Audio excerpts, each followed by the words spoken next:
Hello Atharva. So hello and welcome to today's live lecture.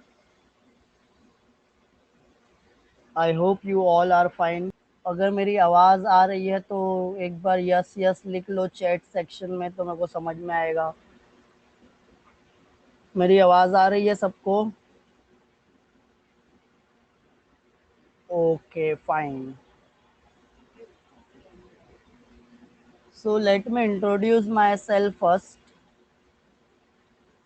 My name is Abdullah Momin. My qualification is MSc B.Ed and I am teaching physics for the past 7 years और यहाँ पे daily 2:30 को lectures होते हैं, live lectures होते हैं।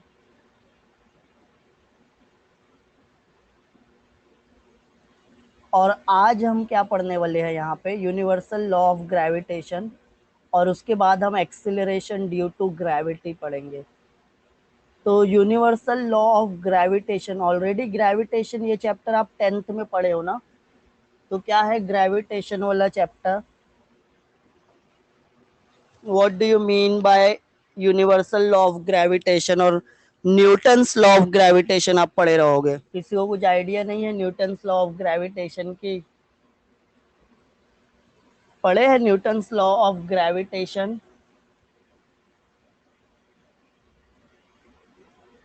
Yes sir. तो याद है कुछ what is Newton's law of gravitation?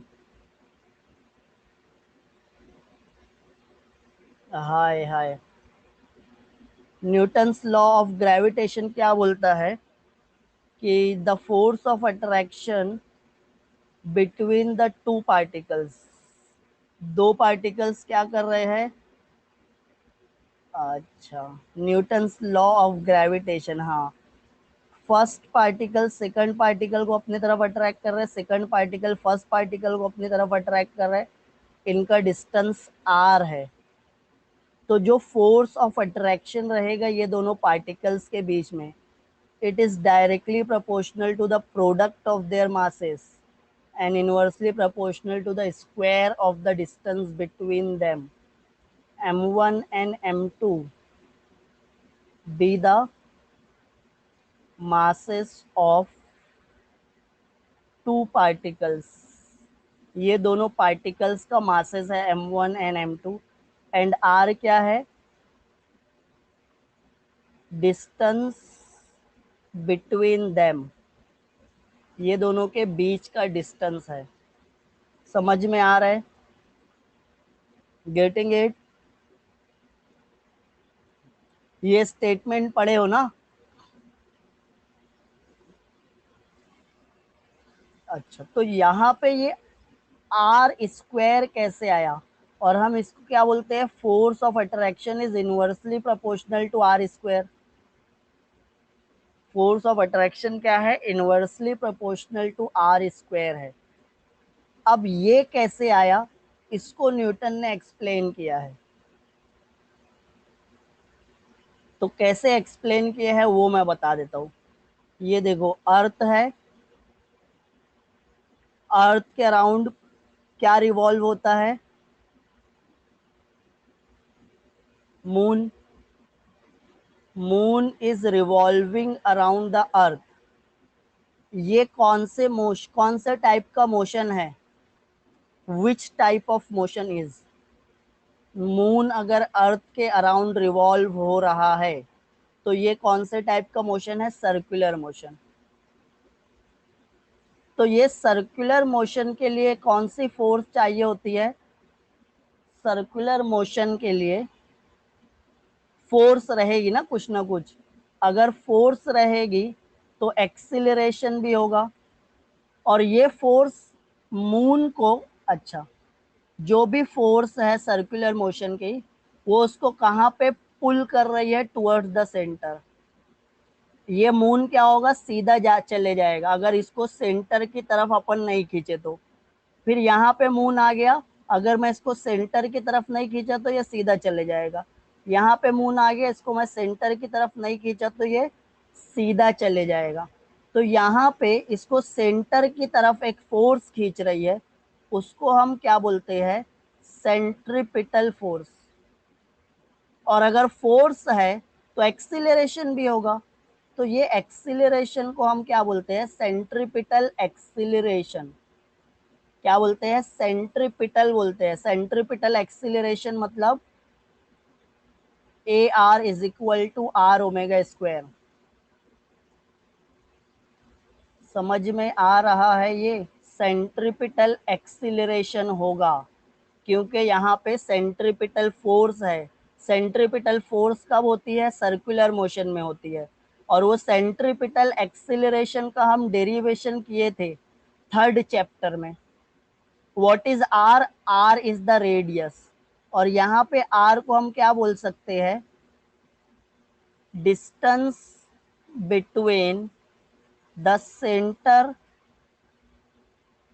Of the earth to moon.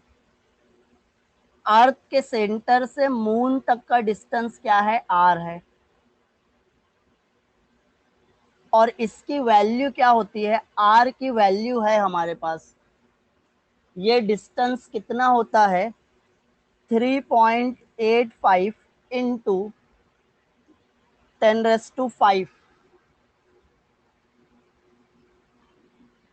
Kilometre. क्या रहेगा ये? किलोमीटर। इसको मीटर में करोगे तो 3.85 इंटू 10⁸ मीटर हो जाएगा। ये किलोमीटर में था, उसको मीटर में कन्वर्ट कर लिए। अब ओमेगा क्या है? What is omega?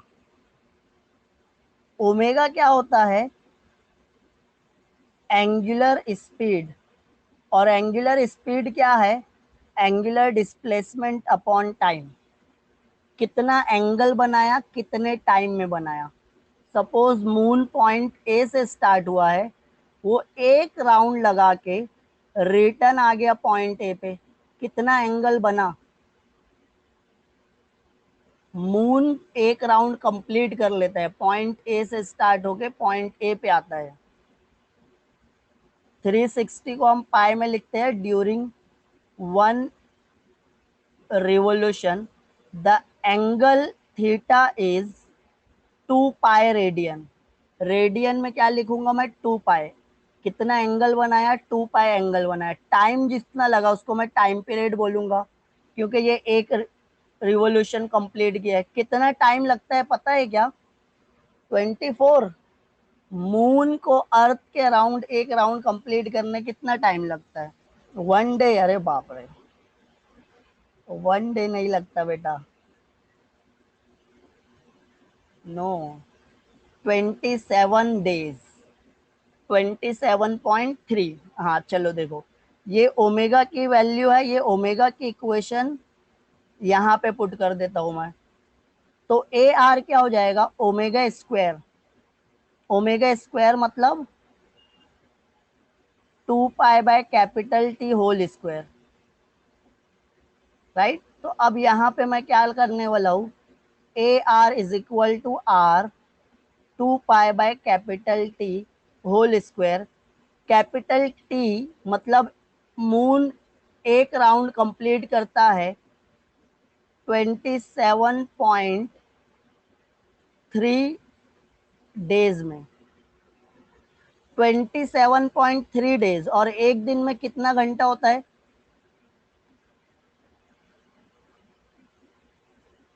आवर्स में कन्वर्ट करना है मेरे को डेज को, तो 24 से मल्टीप्लाई कर दूंगा। अब इसको सेकंड में कन्वर्ट करना है तो 27.3 इंटू 24 इंटू 60 सेकंड। इतना सेकंड लगेगा मून को एक राउंड कंप्लीट करने। आर की वैल्यू क्या है? 3.85 into 10⁵ kilometre.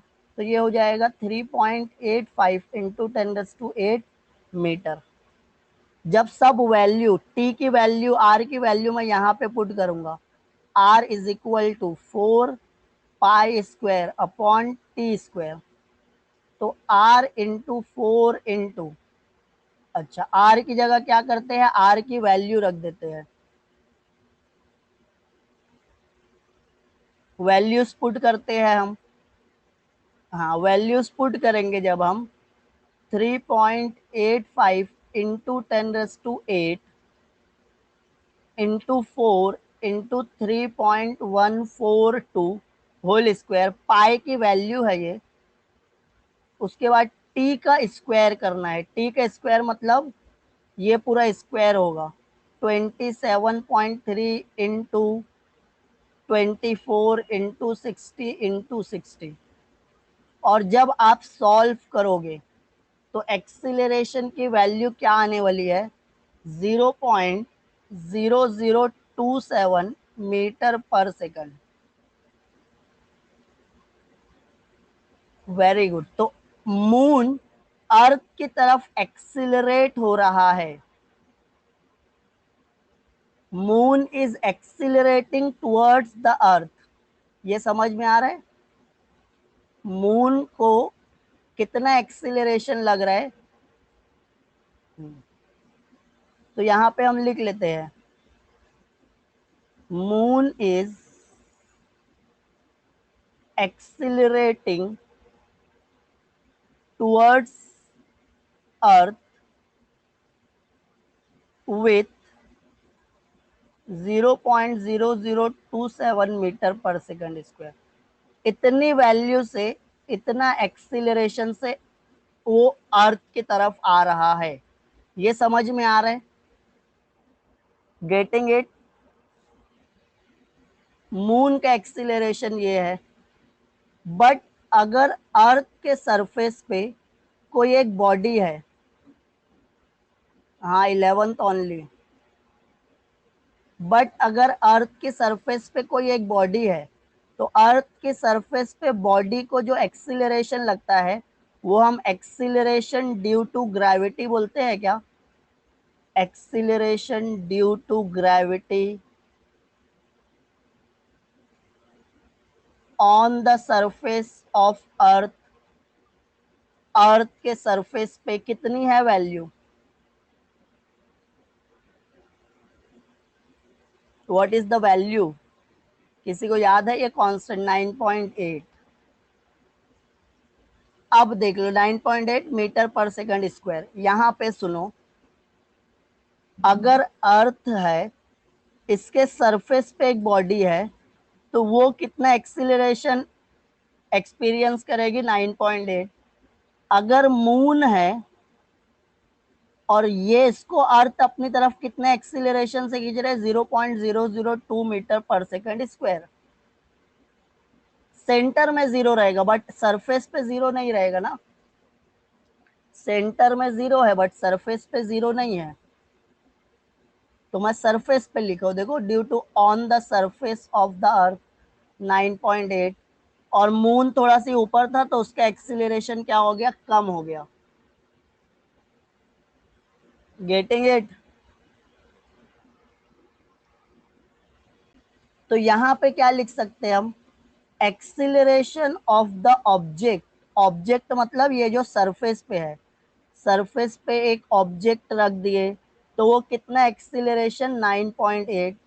Acceleration of the moon, moon कितने एक्सीलरेशन से आ रहा है? 0.0027 मीटर पर सेकंड स्क्वायर, मीटर पर सेकंड स्क्वायर। ये जब आप सॉल्व करोगे ना तो ऑब्जेक्ट का एक्सीलरेशन अपॉन मून का एक्सीलरेशन कितना आता है? 3600 आएगा अप्रोक्सीमेटली। समझ में आ रहा है?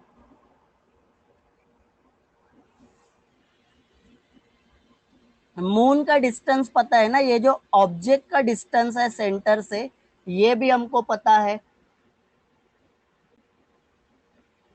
Getting it? मून का डिस्टेंस और जो अर्थ की सरफेस पे ऑब्जेक्ट है वो डिस्टेंस। ये अर्थ है, ये मून है। मून के डिस्टेंस को स्मॉल आर बोलते हैं, ऑब्जेक्ट के डिस्टेंस को कैपिटल आर बोलते हैं। तो डिस्टेंस ऑफ द मून कहाँ से? सेंटर ऑफ द अर्थ से, upon distance of the object कहाँ से? From the centre of the earth. कितना होता है मून का distance? 84 into 10⁸ divided by 6378 into 10⁻³ metre. ये किस में है? मीटर में है। ये किस में है? मीटर में है। ये ऑब्जेक्ट का डिस्टेंस है जो अर्थ की सरफेस पे है, वो almost equal to radius of the earth के इक्वल होगा। और जो मून का डिस्टेंस है, जब आप ये दोनों को सॉल्व करोगे ना तो आंसर आता है 60। Distance of moon divided by distance of object. समझा ये? अगर मैं इसका स्क्वायर कर दूं तो क्या मिलेगा? Distance of moon divided by distance of object whole square. ये क्वेश्चन नंबर 2 3600 आ गया। इससे पहले भी किसी का आंसर आया था ना 3600। किसका आंसर आया था? ऑब्जेक्ट का एक्सीलरेशन डिवाइडेड बाय मून का एक्सीलरेशन। ये इक्वेशन नंबर 1 थी। ऊपर क्या है? ऑब्जेक्ट है। नीचे क्या है? मून है।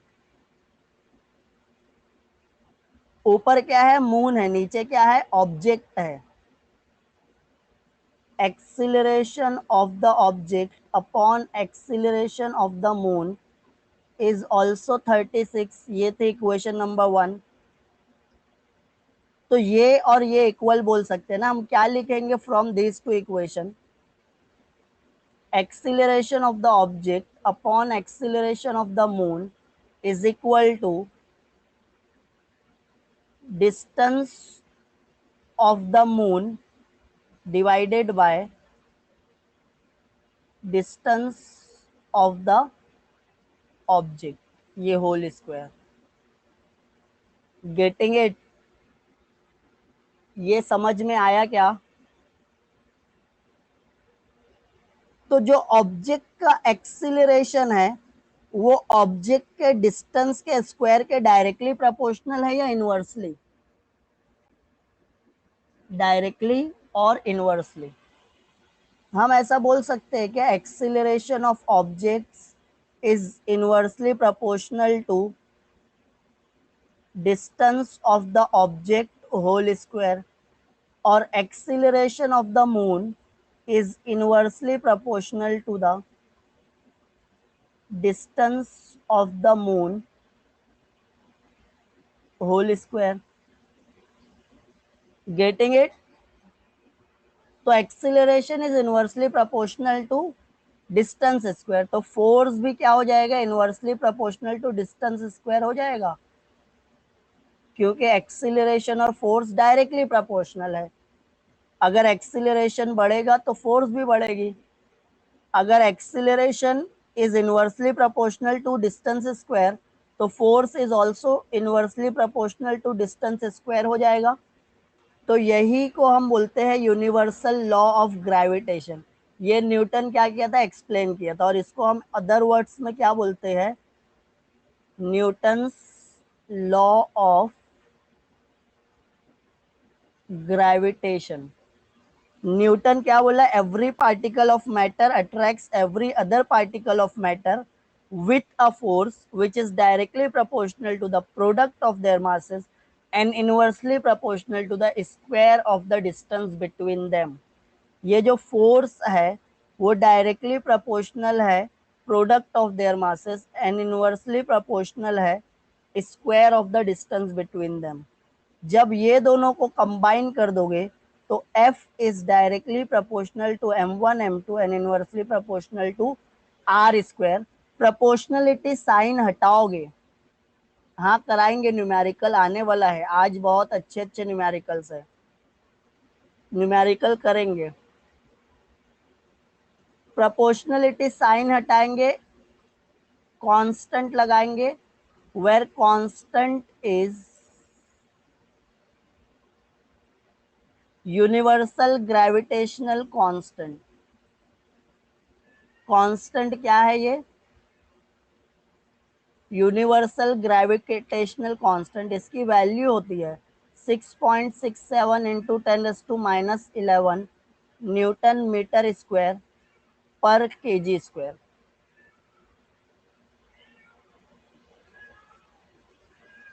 यूनिवर्स में ये पूरा कांस्टेंट ऐसे ही फिक्स रहेगा, इसकी वैल्यू नहीं चेंज होने वाली है।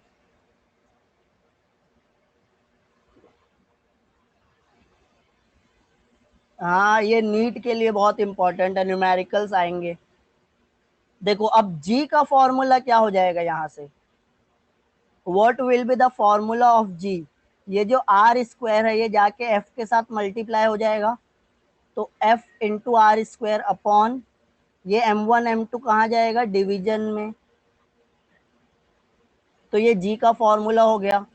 फोर्स का डायमेंशन होता है L1 m1 t-2, आर मतलब डिस्टेंस स्क्वायर मतलब L2 स्क्वायर L की पावर 2, m1 मतलब मास, m2 मतलब मास, तो मास की पावर 2 लिख लूं, ये 2 ऊपर जाएगा -2 हो जाएगा, तो क्या हो जाएगा L1 और L2, L3 हो गया, m-1 हो जाएगा, t-2 हो जाएगा।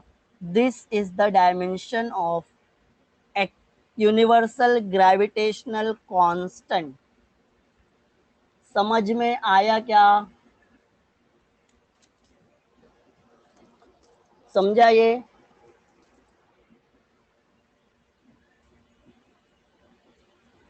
इसके बेस पर न्यूमेरिकल भी करेंगे,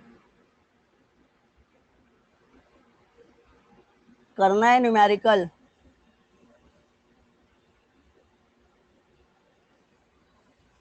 देखो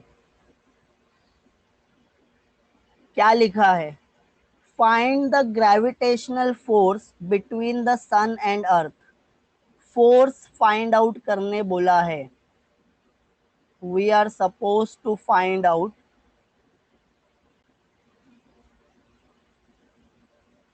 ग्रेविटेशनल फोर्स। ग्रेविटेशनल फोर्स मतलब एफ फाइंड आउट करना है। Given the mass of the sun, sun का मास दिया है, अर्थ का मास दिया है, the average distance between the sun and earth distance भी दिया है।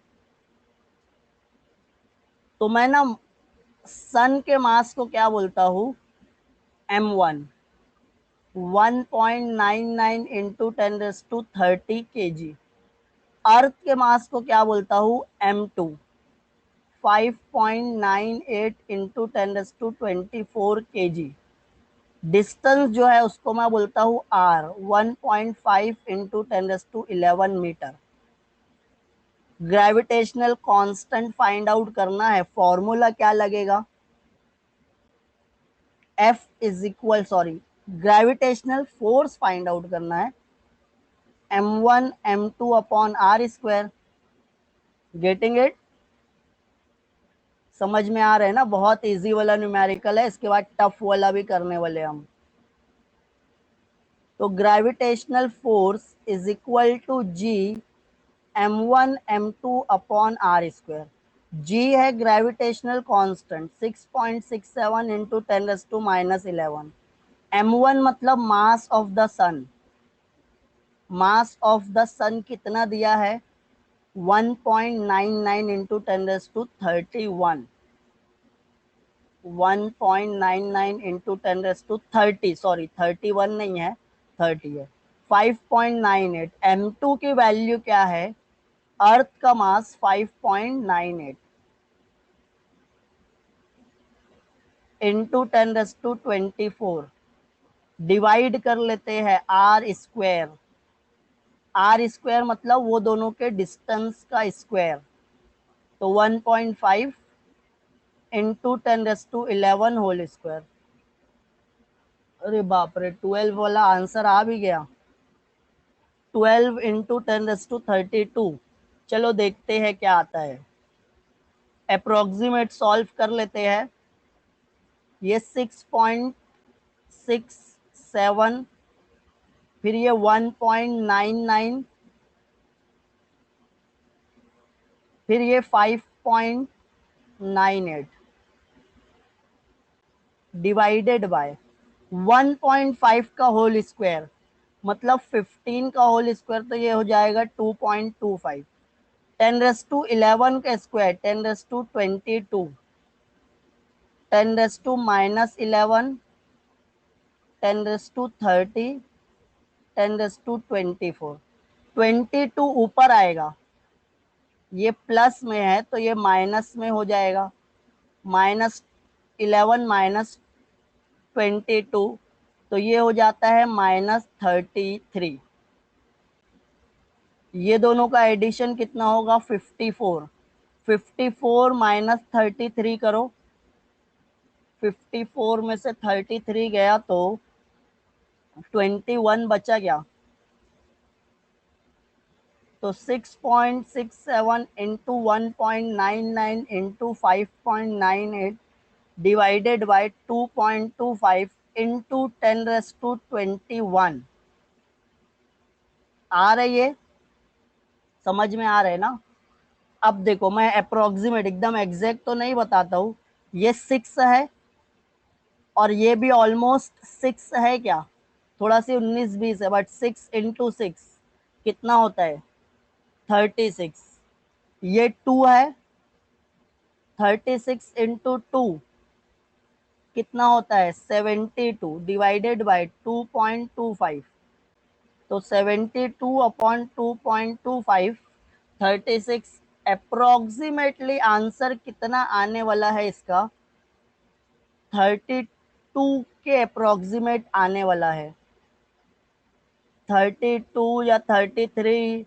अब ये आप लोग सॉल्व करके देखो कितना आता है, एग्जैक्ट आंसर क्या आता है। मैं ये अप्रोक्सीमेट बता रहा हूँ, एग्जैक्ट मेरे को भी नहीं पता है।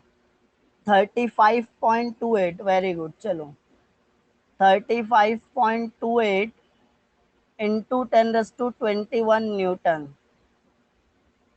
तो हो सकता है ये एग्जैक्ट आंसर हो। Got it? समझा ये?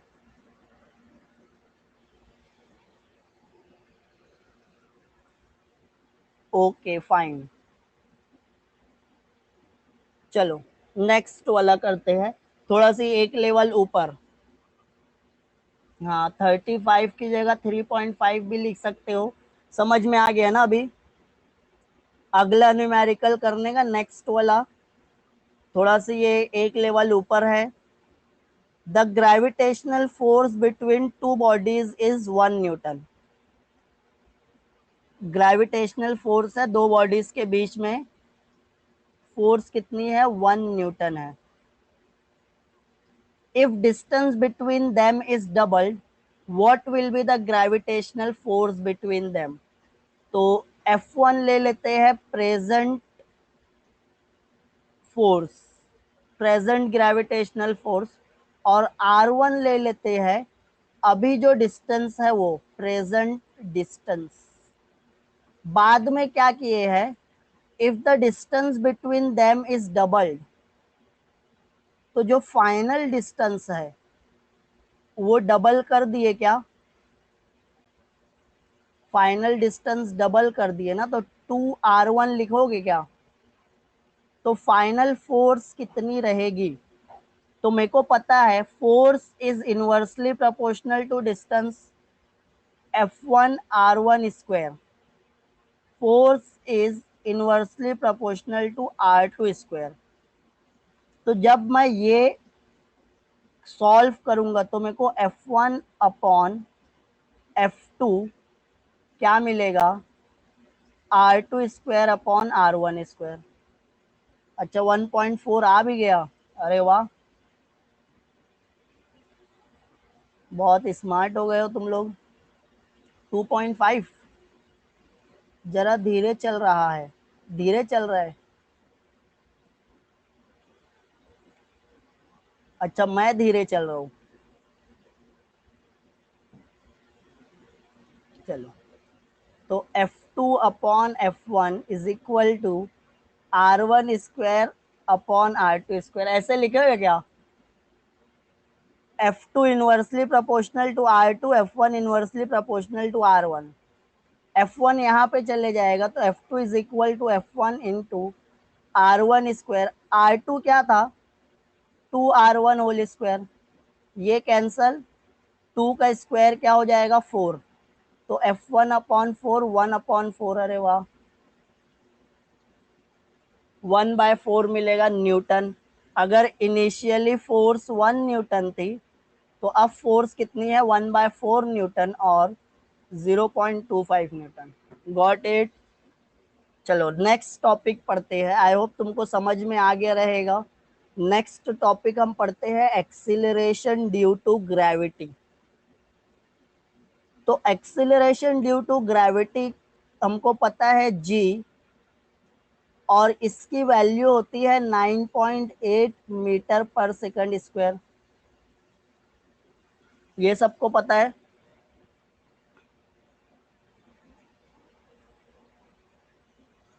एक्चुअल में ये है क्या, तो ये है एक्सीलरेशन।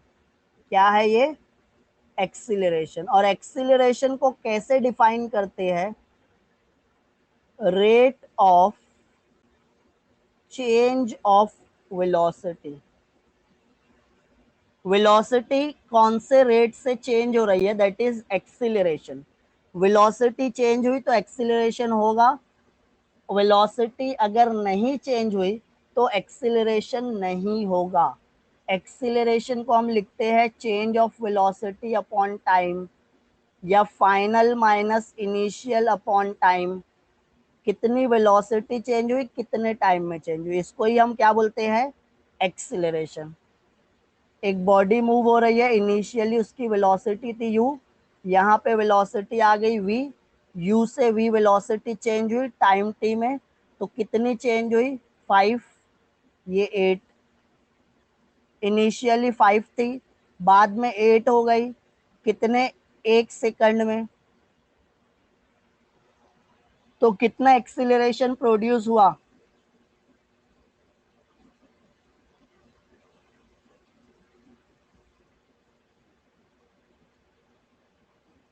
कितना एक्सीलरेशन प्रोड्यूस हुआ, 5 से 8 हुई, 1 सेकंड में 3 हुआ, 3 मीटर पर सेकंड। समझ में आ रही है। अब मैं बोलता हूं इनिशियली 8 थी, बाद में 5 हुई, ये भी 1 सेकंड में।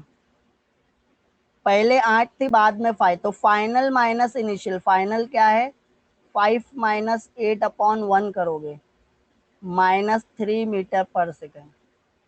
8 से 5 हुई वेलोसिटी या स्पीड, स्पीड कम हो गई क्या, स्लो हो गया, तो माइनस में आता है।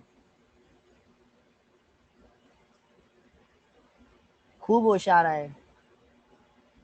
कौन, अविनाश खूब होशियार है, अच्छा। ओ, तुम भी हो सकते हो होशियार, बस ध्यान दो। वेलोसिटी कम थी, ज्यादा हो गई, v इंक्रीज होगा तो a पॉजिटिव मिलेगा, v डिक्रीज होगा तो a निगेटिव मिलेगा। समझ में आ रहा है।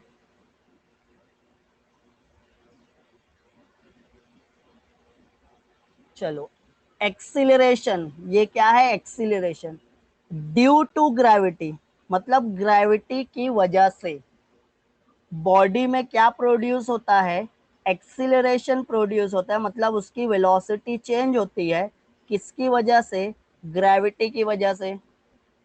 तो ये क्या होगा, एक ऑब्जेक्ट है, जब मैं उसको ऊपर थ्रो करूंगा तो उसकी स्पीड कम होगी या ज्यादा होगी,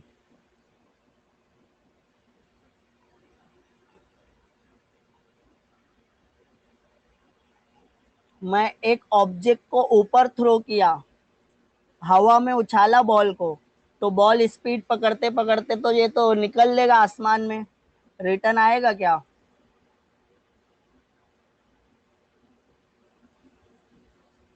तो क्या होने वाला है, स्पीड इज डिक्रीजिंग। किसकी वजह से डिक्रीज हुई, क्योंकि उसको ग्रेविटेशनल फोर्स डाउनवर्ड डायरेक्शन में पुल कर रही है। ये जा रहे ऊपर, इसको पकड़ के खींच रहे हैं नीचे। Gravity is acting against the direction of motion. Gravity उल्टी डायरेक्शन में एक्ट हो रही है, तो एक्सीलरेशन हम क्या लिखते थे यहाँ पे, एक्सीलरेशन इज माइनस जी। कितनी स्पीड डिक्रीज हो रही है, 9.8 मीटर पर सेकंड स्क्वायर। हर सेकंड के बाद इसकी स्पीड 9.8 से कम होते जाएगी। यहाँ पे 3 एक सेकंड में चेंज हुई, यहाँ पे देखो 3 आया था, यहाँ पे 3 आया था। स्पीड कितनी चेंज हुई थी, 3 से। यहाँ पे स्पीड कितनी चेंज होगी, 9.8 से। एक सेकंड में 9.8 स्पीड कम हो जाएगी, तो 2 सेकंड में 19.6, 3 सेकंड में 29.4, 4 सेकंड में 39.2, 5 सेकंड में 49.0। समझ रहा है। अगर यहाँ पे इसकी स्पीड है 49 मीटर पर सेकंड, इसको ऊपर फेंके तो 1 सेकंड के बाद, ये टाइम क्या है, 0, तो 1 सेकंड के बाद इसकी स्पीड कम हो जाएगी। पहले 49 थी, अब 39.2 हो गई। फिर 2 सेकंड के बाद इसकी स्पीड कितनी मिलेगी, 2 सेकंड के बाद स्पीड कितनी मिलेगी। क्लास ऑलरेडी स्टार्ट है। 2 सेकंड के बाद 29.4 मिलेगी, फिर और ऊपर जाएगा, ऊपर जा रहे। 3 सेकंड के बाद कितनी मिलेगी,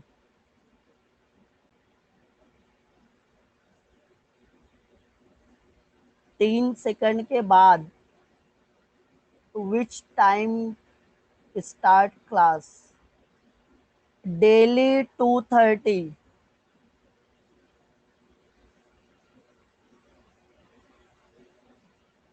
हाँ, 3 सेकंड के बाद एकदम जैसे ही थ्रो किए, हम हाथ से रिलीज किए, स्पीड थी 49, 1 सेकंड के बाद 39, 2 सेकंड के बाद 29, 3 सेकंड के बाद,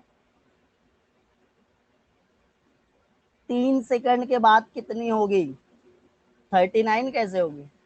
स्लो हो रहा है कि स्पीड पकड़ रहा है, 49 से 39, 29, 19.6।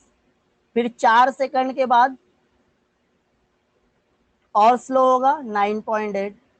फिर 5 सेकंड के बाद क्या होगा, 5 सेकंड के बाद 0 हो गया।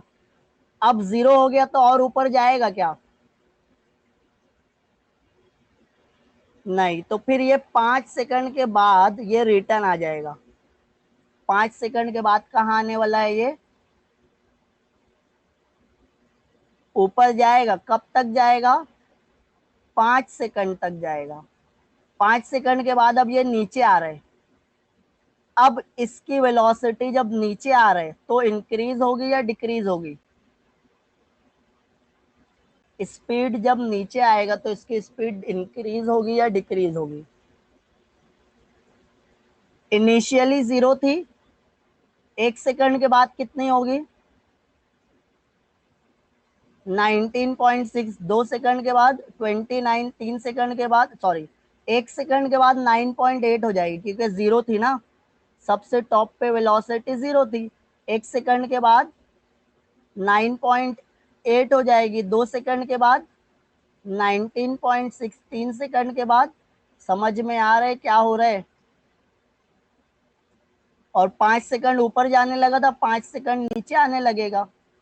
जब आप रिलीज किए तो 49 से रिटर्न भी आया, तो उसकी स्पीड कितनी रहेगी, 49।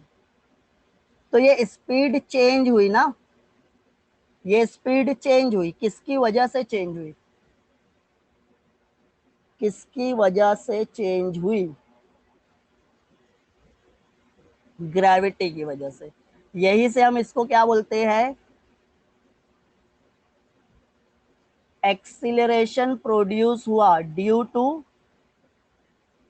Gravity, that is small G. समझ में आ रहा है? कुछ डाउट है, कुछ पूछना है?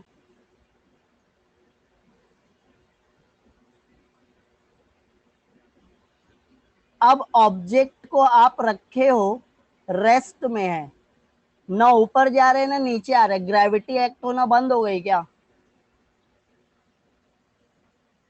ग्रेविटी एक्ट होना बंद हो गई, हो रही है ना? कौन सी डायरेक्शन में? डाउनवर्ड में। क्या है ये? एक्सीलरेशन है ना। जी इज योर एक्सीलरेशन। अगर मैं इसको मास से मल्टीप्लाई कर दूं तो क्या बन जाता है ये? मास इनटू एक्सीलरेशन क्या होता है? मोमेंटम। वेट। हम इसको फोर्स बोल सकते हैं क्या? F is equal to M A, weight होता है ना। Mass into acceleration is equal to force.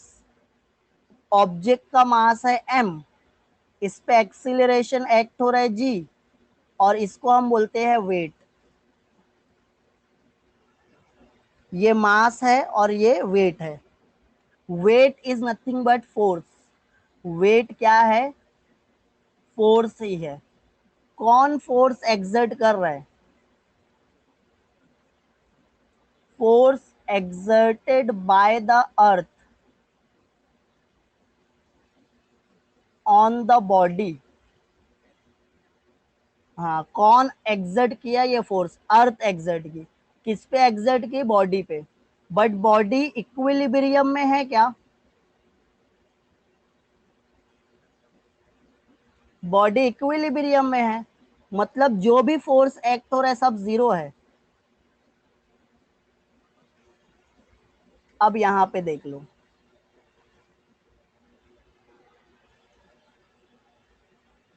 Newton second नहीं रहेगा, सिर्फ न्यूटन रहेगा, और केजी मीटर पर सेकंड स्क्वायर रहेगा। न्यूटन भी हो सकता है, केजी मीटर पर सेकंड स्क्वायर भी। समझ में आ रही है? एक ऑब्जेक्ट है अर्थ की सरफेस पे, ये ऑब्जेक्ट अर्थ को अपनी तरफ पुल करेगा क्या? Gravitational force exist between the two objects. Gravitational force between object of mass m and earth of mass m, और ये दोनों का डिस्टेंस कितना है? r है, कैपिटल R। दो ऑब्जेक्ट है, एक का मास m है, एक का मास कैपिटल M है, दोनों के बीच का डिस्टेंस r है। तो gravitational force is directly proportional to the product of the masses and square of the distance between them।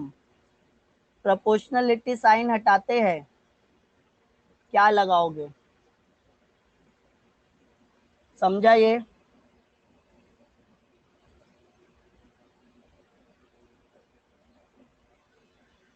ये फोर्स कौन एक्सर्ट कर रहा है? ऑब्जेक्ट। किस पे एक्सर्ट कर रहा है? अर्थ पे। और अर्थ कितनी फोर्स एक्सर्ट कर रही थी? mg। Earth on object.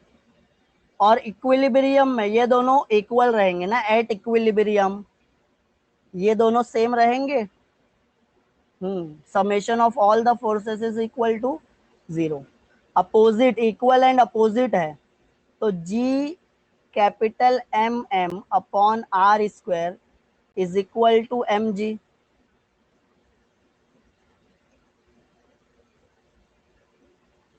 At equilibrium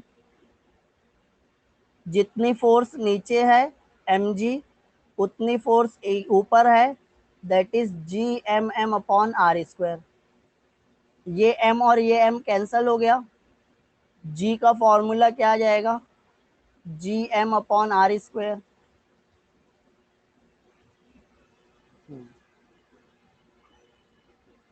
अब यहां पे सुनो मैं क्या बोल रहा हूं। Equilibrium meaning in Marathi, Marathi आती नहीं है मेरे को। Equal, same.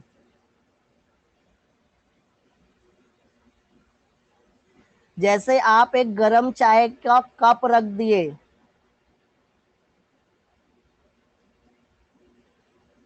Hot cup of T, पहले गर्म थी, थोड़ी देर बाद ये ठंडी हो जाएगी क्या, ठंडी हो गई, तो आप क्या बोलोगे, रूम टेम्परेचर और ये चाय का टेम्परेचर दोनों इक्वल हो गया। इक्वल हो गया मतलब किस में आ गया, इक्विलिब्रियम में आ गया। समझा ये, एक सारखी हो।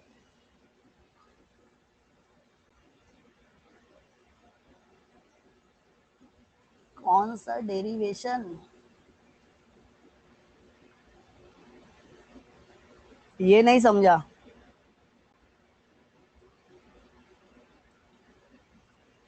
अच्छा ठीक है, तो यहां पे देखो मैं एक बॉडी रखता हूं अर्थ की सरफेस पे, बॉडी का मास है स्मॉल एम, अर्थ का मास है कैपिटल एम। तो अर्थ इसको भी सेम फोर्स से पुल, एक्सीलरेशन से पुल करेगा ना। एक्सीलरेशन क्या है, acceleration due to gravity, body के मास पे डिपेंड है क्या। G is independent of mass of the body. G independent है मास ऑफ द बॉडी से। इसका मतलब समझ में आता है क्या। जी क्या है, एक्सीलरेशन, एक्सीलरेशन मतलब चेंज ऑफ स्पीड, स्पीड बढ़ेगी स्पीड कम होगी। आप एक बड़ा गोला फेंक रहे हो 5 kg का, वो नीचे आएगा। आप एक छोटा गोला फेंक रहे हो 1 kg का, वो नीचे आएगा। और आप एक इस और छोटा गोला 100 ग्राम का, तीनों की स्पीड सेम टाइम में चेंज होगी क्या। यहाँ पे ऊपर से आप फेंके तो इनिशियल स्पीड सबकी क्या थी, 0 थी। इनिशियल स्पीड क्या थी, 0। 1 सेकंड के बाद,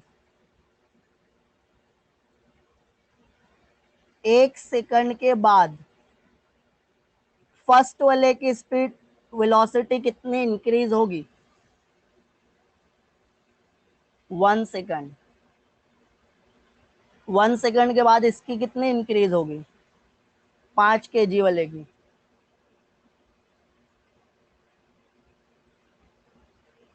9.8। 1 kg वाले की 0 थी, अब कितनी हो गई, 9.8। 100 ग्राम वाले की 9.8। सेम स्पीड से मूव हो रहे हैं। 1 सेकंड के बाद चेंज भी सेम हुआ, मतलब सेम स्पीड। 2 सेकंड के बाद कितनी स्पीड होगी, 2 सेकंड के बाद इसकी स्पीड कितनी हो जाएगी, 19.6। इसकी कितनी हो जाएगी, 19.6। इसकी कितनी हो जाएगी, 19.6। बॉडी के मास पे डिपेंड है क्या जी की वैल्यू, स्मॉल जी की वैल्यू बॉडी के मास पे डिपेंड है क्या। ये तो अर्थ के मास पे डिपेंड है, अर्थ के रेडियस पे डिपेंड है। कैपिटल जी तो पूरी यूनिवर्स में कांस्टेंट है। तो अगर मैं अर्थ के ऊपर से 4 ऑब्जेक्ट फेंक रहा हूं, एक 5 kg, एक 1 kg, एक 100 ग्राम, तीनों सेम टाइम में अर्थ की सरफेस पे पहुंचेगा।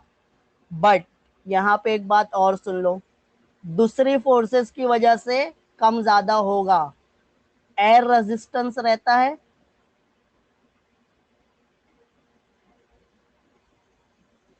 फ्रिक्शनल फोर्स रहेगी, फ्रिक्शनल फोर्स होगा, एयर रेजिस्टेंस होगा, इसकी वजह से तीनों की स्पीड कम ज्यादा होगी। बट अगर आप अर्थ के सरफेस पे वैक्यूम क्रिएट कर लेते हो तो सेम टाइम में पहुंचेगा। समझा ये?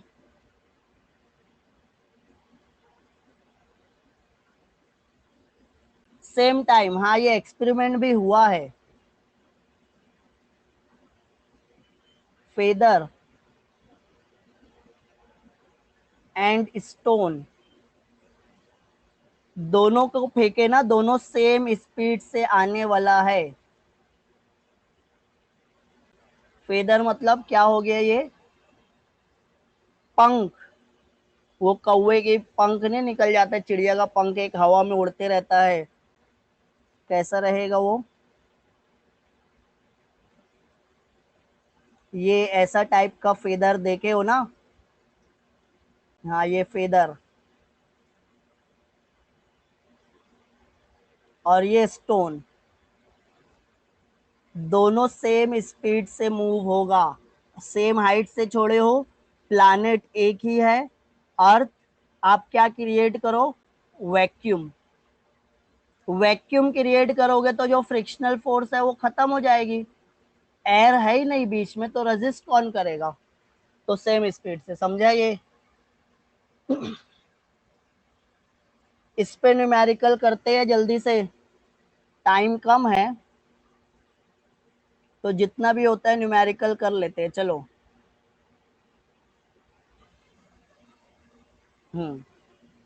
देखो क्वेश्चन क्या है। Calculate the value of acceleration due to gravity on the surface of Mars. Acceleration due to gravity find out करना है, बट कहाँ पे? मार्स पे।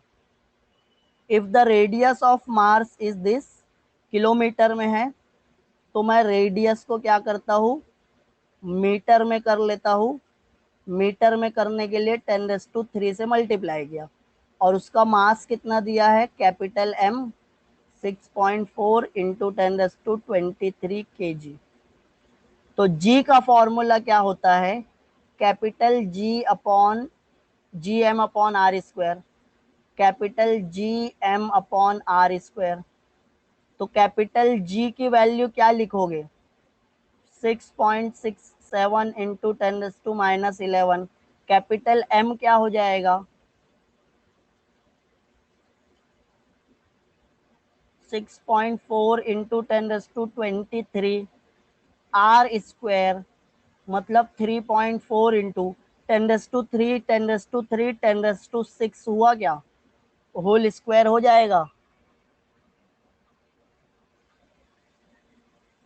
तो इसको सॉल्व करोगे तो आंसर आ जाएगा ना। 6 को मैं 12 किया, 12 ऊपर गया, -12 हुआ, -12 और -11 23। तो ये सब 10 की पावर कैंसल, सब 10 की पावर कैंसल। 6.67 इंटू 6.4, 3.4 का स्क्वायर क्या होगा, समथिंग अराउंड 10 आएगा। 3 का स्क्वायर 9 होता है।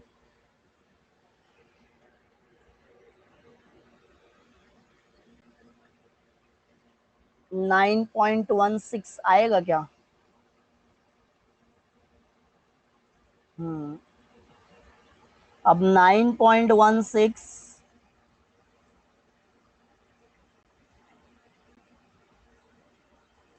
ये 3 के टेबल में, हाँ हाँ, 3 के टेबल में अगर ये सेकंड प्लेस पे आता है, तो ये अप्रोक्सीमेट कर रहा हूँ थर्ड प्लेस पे आ जाएगा।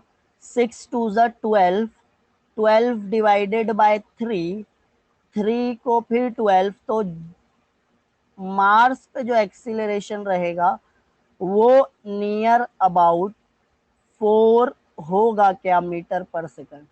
एग्जैक्ट आंसर नहीं है ये, एस्टिमेटेड है, मैं अपने हिसाब से कर लिया।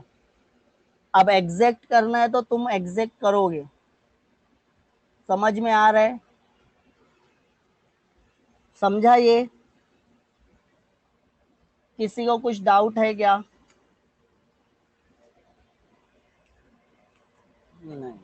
एक आध होमवर्क दू?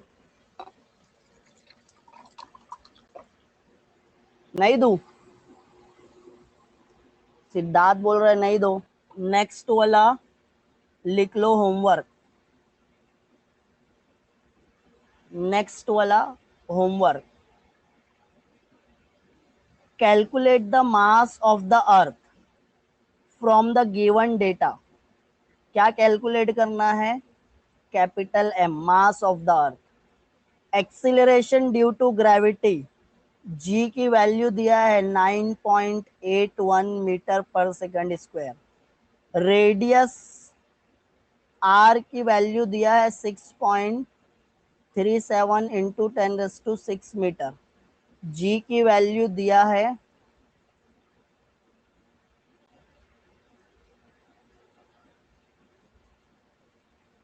अब एम कैलकुलेट करने बोल दिया तो हमारे पास फॉर्मूला है ना, small G is equal to capital G M upon R square. तो कैपिटल एम का फॉर्मूला क्या बन जाएगा?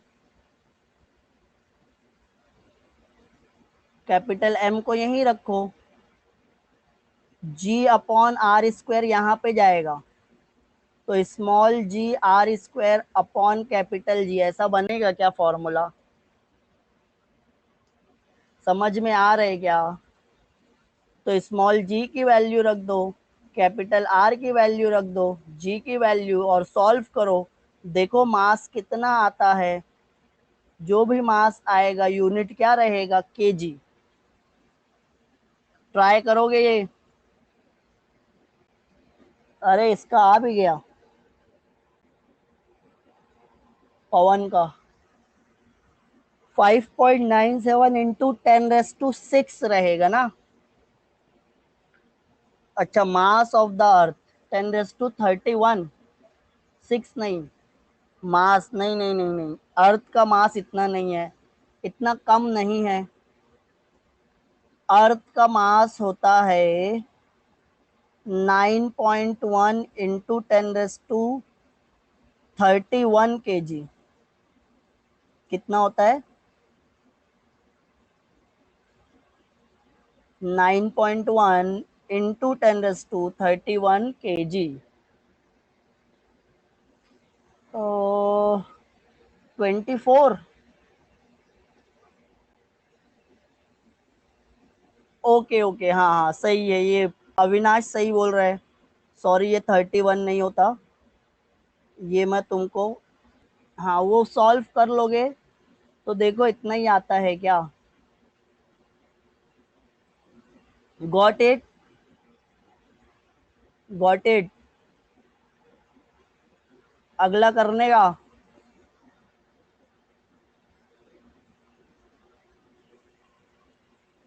नहीं।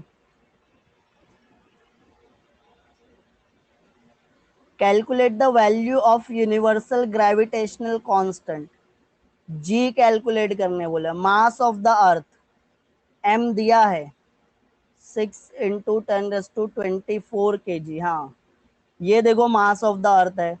Radius of the earth 6400 kilometre, तो 6400 into 10⁻³ metre. And the acceleration due to gravity 9.8 metre पर सेकंड स्क्वायर। हाँ, यही से आज थोड़ा सी अच्छे से लेके आए हैं तुम्हारे लिए न्यूमेरिकल। एम दिया है, आर दिया है, जी दिया है, कैपिटल जी कर सकते हो। Small G is equal to capital G M upon R square. Capital G find out करना है तो एम अपॉन आर को यहाँ पे लेके आ जाओ, तो capital G is equal to G R square upon M. Got it? Simple है, स्क्रीनशॉट ले लो, न्यूमेरिकल फटाफट सॉल्व करना। 10⁻³ कैसे? किलोमीटर को मीटर में कन्वर्ट किए हैं, किलोमीटर मतलब 10⁻³ metre. 1 kilometre is equal to 1000 metre, 1000 मतलब 10⁻³। समझा ये?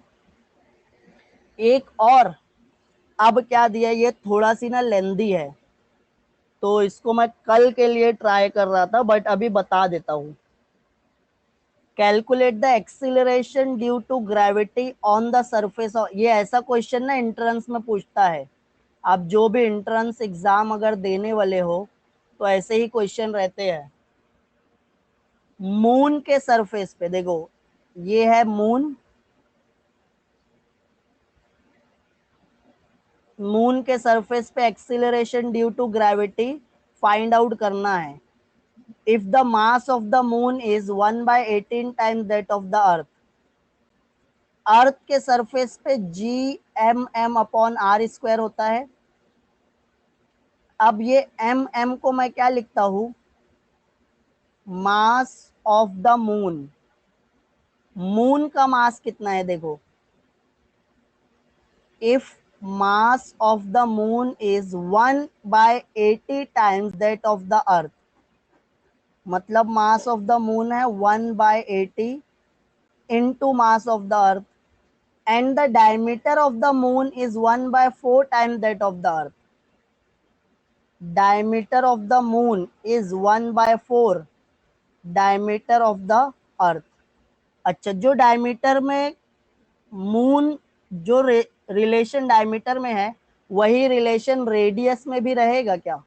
डायमीटर की जगह मैं रेडियस अपॉन 2 लिख सकता हूँ, 1/4 रेडियस ऑफ अर्थ बाय 2, ये 2 कैंसल, तो radius of moon is equal to r/4,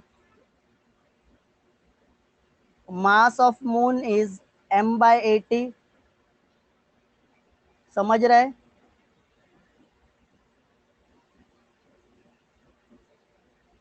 तो g की वैल्यू अर्थ पे, on earth, G m m/r², on moon Gm is equal to capital G वही रहेगा, mm/r/m²।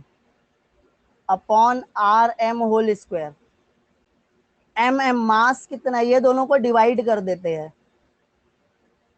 Gm/g is equal to Gmm/rm² divided by Gm/r²। ये G cancel हो गया, denominator of the denominator becomes numerator, तो मेरे पास क्या मिलेगा, mm/m into r²/rm²। Mass of the moon क्या है, 1/80 times mass of the earth, और रेडियस ऑफ द मून क्या है, 1/4 times radius of the earth. ये m और ये m कैंसल, Gm/g ये आ गया आपका 1/80, ये r² अपॉन r²/16 मिलेगा, ये r cancel, denominator of the denominator becomes numerator, 16/80, तो ये 8 के टेबल में आता है, या 1/5 लिखूं क्या? g की वैल्यू है हमारे पास, g इज 9.8, तो ये g को यहां पे लेके चले जाओ, तो क्या हो जाएगा, Gm is equal to g/5 means 9.8/5, 9.8/5 तो 1.96। समझा? ये ना एंट्रेंस वाला है, एक दो होमवर्क और एंट्रेंस वाला, ये होमवर्क, इसमें कुछ नहीं बताने वाला हूँ। ओके, पीडीएफ शेयर करता हूँ मैं। ठीक है, ठीक है, स्क्रीनशॉट भी ले सकते हो, पीडीएफ भी शेयर कर दूंगा। चलो, टाइम ज़्यादा हो गया है, थोड़ी देर में 12 का लेक्चर भी स्टार्ट होने वाला। नेचुरल,